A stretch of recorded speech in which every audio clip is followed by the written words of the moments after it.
त्रयस्त्रिंशम सुक्तम। भावार्थ, हे शत्रुओं को मारकर सत्पुरुषों का निवास कराने वाले इंद्र, हम आसन बिछाकर तुझे सोम रस प्रदान करके तेरा सत्कार करते हैं, अतः तू भी हमारे पास सोम का अभिलाषी होकर आ।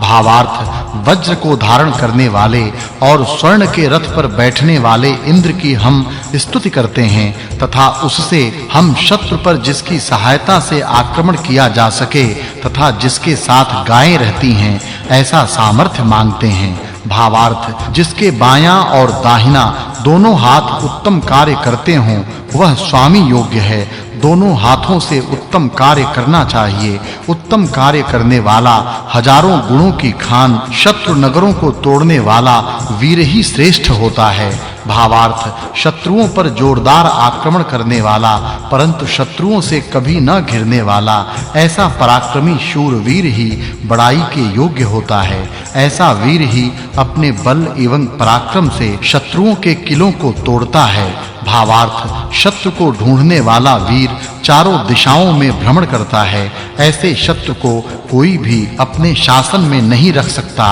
अर्थात ऐसा वीर कभी पराजित नहीं होता। यह अपने बल के कारण ही बड़ा होकर विचरता है। ऐसा प्रचंड वीर परास्त न होता हुआ युद्ध में स्थिर रहता है। भावार्थ, सत्य एवं बलशाली वीर वही है जिसके रथ, घोड़े, लगाम, चाबुक आदि सब शुद्ध साहित्य उत्तम तथा श्रेष्ठ बल से युक्त हों, किसी में भी किसी प्रकार की न्यूनता न हो तथा जो अपने देश में और परदेश में भी बलवान के रूप में विख्यात हों। भावार्थ, सोम रस पहले निचोड़े जाते हैं, फिर उसमें नदियों का निर्मल जल मिलाया जाता है, फिर उत्तम कार्य करने वाले इंद्र को यह सोम रस मंत्रों में गाकर दिया जाता है। यह रस शांतिदायक है, इसे पीने से शांति मिलती है। भावार्थ, जो लोग हृदय से यज्ञ न करके केवल यज्ञ करने का ढोंग करते हैं, ऐसे यज्ञकर्ताओं के यज्ञों का इंद्र तिरस्कार करता है, परंतु जो सच्चे हृदय से यज्ञ करते हैं उनके यज्ञ में जाकर इंद्र सोमपान करता है और ऐसे यज्ञ यज्ञकर्ताओं के लिए सुखदाई होते हैं। भावार्थ, इंद्र वीर होने के कारण किसी के शासन में नहीं रहता। वीर तो दूसरों पर शासन करने के लिए ही उत्पन्न होते हैं, दूसरों के शासन में रहने के लिए नहीं। इसलिए वे किसी दूसरे के शासन में रहना पसंद नहीं करते। भावार्थ, स्त्रियों के मन को संयम में रखना मुश्किल है, उनके मन पर काबू पाना संभव नहीं है। उनके कार्य छोटे होते हैं, उनकी क्रिया शक्ति कम होती है तथा उनकी बुद्धि भी छोटी होती है। भावार्थ, इस बलशाली इंद्र के घोड़े सदैव संयुक्त होकर ही इसके रथ को खींचते हैं। इसी कारण इस इंद्र के रथ की धुरा सदैव दृढ़ एवं उन्नत रहती है। भावार्थ, स्त्री सदैव विनम्रता से आचरण करे, वह कभी उद्धृत न हो, साथ ही लज्जा का भाव लेकर वह चले फिरे, वह कभी निर्लज्ज न हो, वह चलते समय पैर फैलाकर अथवा लंबे-लंबे डग भरकर न चले, बल्कि पैर सटाकर और छोटे-छोटे डग भरकर चले।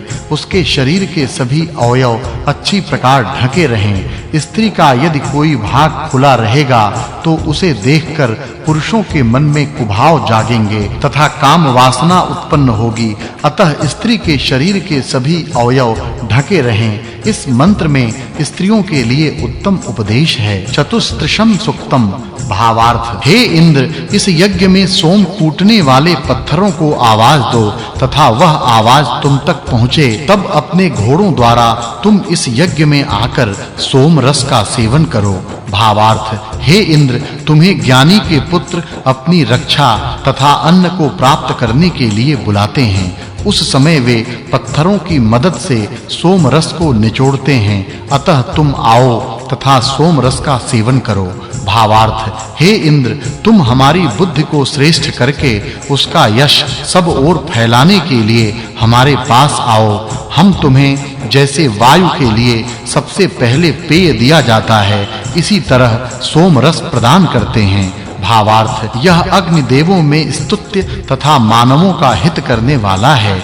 इंद्र बहुत बुद्धिमान, हजारों प्रकार के संरक्षण के साधनों से युक्त है। इस प्रकार दोनों ही देव महिमाशाली हैं। भावार्थ हे इंद्र तुम सोम रस को पीने के लिए घोड़ों से उसी प्रकार आओ जिस प्रकार पक्षी अपने पंखों के आश्रय से आते हैं। भावार्थ हे इंद्र अपने पुष्ट घोड़ों से हमारे पास आओ तथा सोम रस पीकर हमें प्रसन्न करो। भावार्थ हे इंद्र तुम पर्वत अंतरिक्ष एवं द्युलोक अर्थात जहां भी हो वहीं से तुम हमारे पास आकर हमें उत्तम ऐश्वर्य प्रदान करो। भावार्थ हे इंद्र तुम हम पर कृपा करके हमें अनेक प्रकार के ऐश्वर्य प्रदान करो, हम भी ऐश्वर्यशाली होकर उत्तम यश वाले हों। भावार्थ वीर के घोड़े वायु की भांति वेगवान तेजस्वी और सूर्य की भांति कांतियुक्त हों, ऐसे घोड़ों को रथ में संयुक्त करके वीर उस रथ में बैठे। पंचतृषम सुक्तम। भावार्थ हे अश्वदेवों तुम श्रेष्ठ बुद्धि से युक्त हो, अतः तुम अग्नि इंद्र आदि सभी देवों के साथ मिलकर सोम रस का सेवन करो। भावार्थ हे अश्वदेवों तुम दोनों दान देने वाले हो, अतः हमारी विनती सुनकर हमारे यज्ञ में आओ और 33 देव तथा अन्य देवों के साथ मिलकर हमें अन्न प्रदान करो। भावार्थ हे अश्वदेवों तुम हमारे हिंसा रहित कर्मों में श्रद्धा पूर्वक उपस्थित होवो और हमारी प्रार्थनाओं को ध्यान पूर्वक सुनकर हमें श्रेष्ठ अन्न प्रदान करो। भावार्थ हे अश्वदेवों तुम दोनों हंसों की भांति तेजस्वी हो, जिस प्रकार पक्षी सूर्योदय के होते ही दाने के लिए घर-घर जाते हैं, उसी प्रकार वे देव सोम रस पान के लिए सूर्योदय होने पर घर-घर जाते हैं। भावार्थ जिस प्रकार एक शेन पक्षी तेजी से जाता है, उसी प्रकार तुम दान देने के लिए शीघ्रता से आओ। तुम सोम रस से तृप्त होकर हमें वैभव प्रदान करो। भावार्थ हे अश्वदेवों तुम शत्रुओं का संहार करो, उन्हें जीत लो और मित्रों को प्राप्त करके उनकी प्रशंसा करो। भावार्थ हे अश्वदेवों तुम इंद्र विष्णु आदि सभी 33 देवों के साथ हमारे पास आओ और बलशाली बनकर स्तोताओं की प्रार्थना सुनो। भावार्थ हे अश्वदेवों तुम मानवों के रोगों को दूर करके उनके ज्ञान कार्य छात्र तेज नेतृत्व शक्ति गौ आदि प्राणियों तथा उनके पुत्र पौत्रादिकों को पुष्ट करो। भावार्थ शत्रुओं के गर्व को नष्ट करने वाले अश्वदेवों तुम सोम रस निचोड़ते हुए स्तोता की स्तुति सुनकर उसके पास जाओ तथा उसके यज्ञ को श्रेष्ठ रीति से चलाकर उसे देवों की भांति ऐश्वर्य प्रदान करो। भावार्थ हे अश्वदेवों तुम दोनों हमारे पास आओ और यज्ञ में डाले गए अन्न रूप सोम रस का सेवन करके तृप्त हो। हम तुमसे रक्षण चाहते हैं, अतः तुम हमारे लिए हिंसा रहित यज्ञ में आओ तथा तुम हमें रत्नादि ऐश्वर्य दो। षट्त्रिंशम सुक्तम। भावार्थ हे इंद्र तू सोम निचोड़ने और यज्ञ करने वालों की रक्षा करने वाला है, तू सत्पुरुषों की रक्षा करने वाला है, इसलिए तू मरुतों के साथ सोम रस के दिए हुए भाग को पी। भावार्थ हे इंद्र तू अपने सामर्थ्य से स्तोताओं तथा देवों की रक्षा करने वाला है, इसलिए तुझे हम सोम रस का भाग देते हैं, उसे तू पी। भावार्थ हे इंद्र द्यू पृथ्वी आदि लोक तथा गाय घोड़े आदि पशुओं को तू उत्पन्न करने वाला है, अतः तू हमारे यज्ञ में आकर प्रसन्न हो। भावार्थ हे शस्त्रधारी एवं उत्तम यज्ञ करने वाले इंद्र तू अत्र ऋषियों के स्तोत्रों के महत्व को बढ़ा, उसी प्रकार अन्य ऋषियों की विनतियों को भी सुन और हमारे ज्ञान को बढ़ाते हुए दस्युओं को त्रास देने वाले की तू रक्षा कर। सप्तत्रिंशम सुक्तम।